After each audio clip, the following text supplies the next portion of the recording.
နဝင်ထဲမှာဝမုံရွှေထက်အိုက်တင်ကောင်းလို့နာမည်ကြီးနေတဲ့ဖူးဆောင်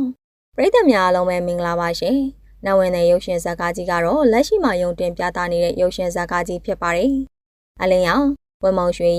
ဖူးဆောင်မိတန်းတို့မျိုးတန်းနာထုံနေထက်လင်းနဲ့တခြားသရုပ်ဆောင်များစွာကပါဝင်ထားကြတာပါ။နဝင်တဲ့ရုပ်ရှင်ကတရေကဖြစ်တဲ့အပြင်မြင်နေကြနဲ့မတူပဲအောက်လန်းတွေနဲ့ပါဆန်နွယ်နေတဲ့ရုပ်ရှင်ဖြစ်ပါတယ်။မြန်မာနိုင်ငံမှာတရိုက်လေးရိုက်ထားမရှိတဲ့ပုံစံနဲ့ထိုင်းနိုင်ငံလိုအစင်မီအောင်ရိုက်ထားတာပါ။ဒါကြောင့်မလို့ဒီရုပ်ရှင်ကဇကားကောင်းတကားလို့အားလုံးကယုံကြည်နေကြတာပါ။ဇကားကောင်းလို့ယုံကြည်ကြတဲ့အပြင်ဝမုံရွှေအကယ်ဒမီရမယ်လို့လည်းထင်နေကြတာပါ။ဇက်ကလည်းသူဇက်ဖြစ်တဲ့အပြင်သူကိုယ်တိုင်ထုတ်ရိုက်ထားတာမို့အကယ်ဒမီကတော့သူ့အတွက်သေးကြပါလို့ထင်နေကြတာပါ။ဒါပေမဲ့တကယ်ယုံတင်ချိန်မှာဝမုံရွှေကိုအားမလို့အားမရဖြစ်နေသူတွေကအယံကိုများလာခဲ့တာပါ။တော်တော်များများကဝမုံရွှေကိုထင်သားသလိုမဖြစ်လာဘူးလို့သာပြောဆိုနေကြတာပါ။ဝမုံရွှေရဲ့အိုက်တင်ကကာရိုက်တာနဲ့မလိုက်ဘူးလို့ပြောဆိုနေကြတာပါ။ဝမုံရွှေကိုတွားကြည့်ကြပြီမဲ့ပရိသတ်တချို့ကတော့ဖူးဆောင်ကိုကြိုက်ပြီးပြန်လာကြတာပါ။ဖူးဆောင်ကသူ့လိုရတဲ့ကာရိုက်တာနဲ့အိုက်တင်ကထပ်တူကြနေခဲ့တာပါ။အခန်းကလည်းအနှဲငယ်သာပါပြီးမဲ့လေ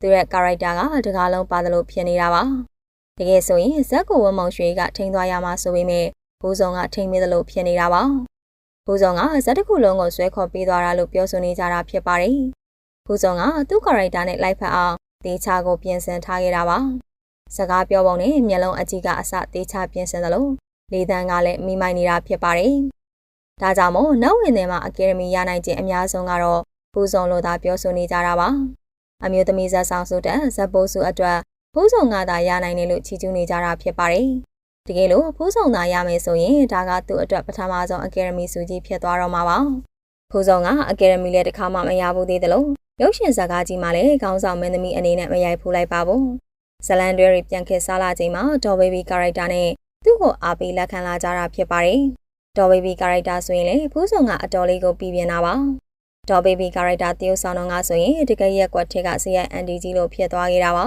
။တချို့ဆိုရင်သူ့ကိုမုန်းတဲ့အထီကိုကာရိုက်တာမိခဲ့တာပါ။ဖူးဆောင်ကရတဲ့အခွင့်အရေးကိုစူးစမ်းကအိုက်တင်ကိုချပြလာနိုင်တာမို့နေရာရရှိလာခဲ့တာဖြစ်ပါတယ်။ဖူးဆောင်ရဲ့အိုက်တင်တွေကြည့်ပြီးတော်တော်များများကလည်းအားရကျေနပ်နေတာမို့တကယ်လို့ဇက်ပိုးစုသာရရင်လည်းထိုက်တန်မယ်လို့လက်ခံနေကြတာဖြစ်ပါတယ်။ဖူးဆောင်ကဇက်ပိုးစုအတွက်ထိုက်တန်နေဆိုပြီးမှပြန်ရမယ့်သူတွေလည်းများပါတယ်။သူနဲ့ရှင်ပြိုင်ကြရမယ့်ဇက်ပိုးတရုပ်ဆောင်တချို့ကလည်းရှိနေတာပါ။မျိုးတန်းနာထွန်းဆိုရင်လည်းပြောတန်ရုပ်ရှင်နဲ့အကယ်ဒမီရဖို့တေချာသလောက်ရှိနေတာပါ။အဆိုပါရုပ်ရှင်မှာသူမရဲ့အိုက်တင်တွေကိုအတော်လေးကိုကောင်းနေခဲ့တာလို့ဆိုရမှာဖြစ်ပါတယ်။ဒါကြောင့်မို့ဒီနေ့မှာအမျိုးသမီးဇက်ဆောင်စုထက်အမျိုးသမီးဇက်ပိုးစုကပိုကျက်တယ်လို့ဆိုရမှာဖြစ်ပါတယ်။အမျိုးသမီးဇက်ဆောင်စုအတွက်ကတော့ဇက်ကားကောင်းကလည်းနေနေသေးသလိုစူပါချင်းရှင်ပြန်ရတာမျိုးလည်းမရှိနေသေးပြန်ပါဘူး။တချို့ကလည်းဖွေးဖွေးရဲ့ကန်းကော်နီကတော့အကယ်ဒမီရနိုင်တယ်လို့ခံမှန်းနေကြတာပါ။ပရိသတ်ကြီးတို့ရောနောက်ဝင်တဲ့ရုပ်ရှင်မှာဝမုံရွှေနဲ့ဖူးဆောင်နှစ်ယောက်ထဲကဘယ်သူကိုပိုအားရလဲဆိုတာကွန်မန့်မှာပြောပြပေးခဲ့ကြပါအောင်ရှင်။